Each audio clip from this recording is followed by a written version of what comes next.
සුබ දවසක් හැමෝටම. අද මම කතා කරන්න යන්නේ අපේ e-commerce web application එකේ 24 වෙනි part එක පිළිබඳව. ඒකෙදි මම කතා කරන්න බලාපොරොත්තු වෙන්නේ අපේ watch list page එකේ design එක පිළිබඳව. අපේ watch list එකට මේ my shop කියන එකේ drop down එකේදී අපිට watch list එකට යන්න පුළුවන් මේ විදිහට. ඒතර මේ තියෙන මගේ watch list එකේ design එක.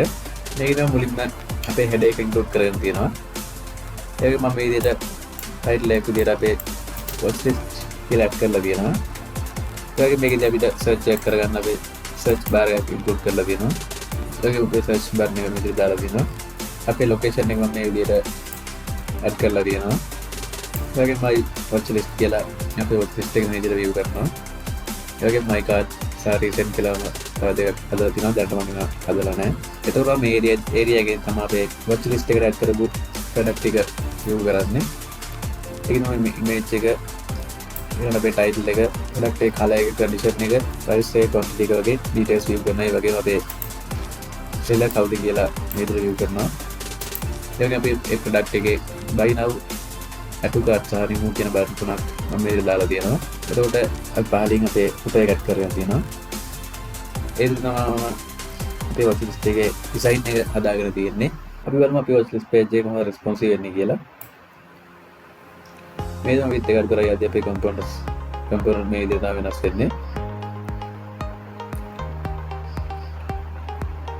එතන මේකෙදිත් මම අපේ small device, large device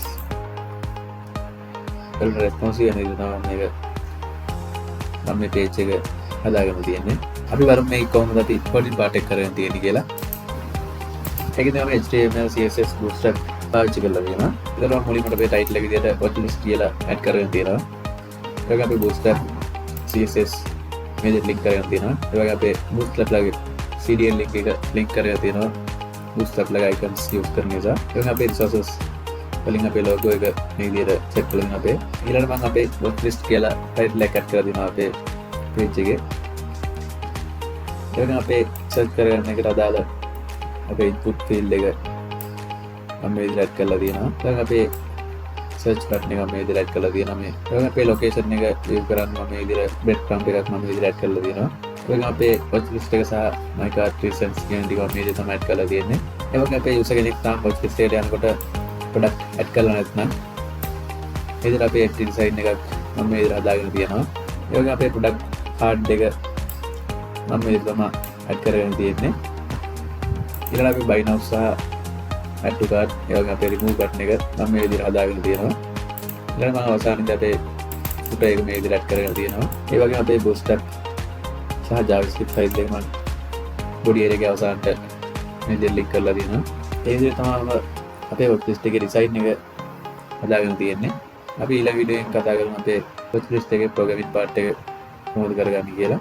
අපි යන ඊළඟ වීඩියෝ එක හැමෝම සුබ දවසක්.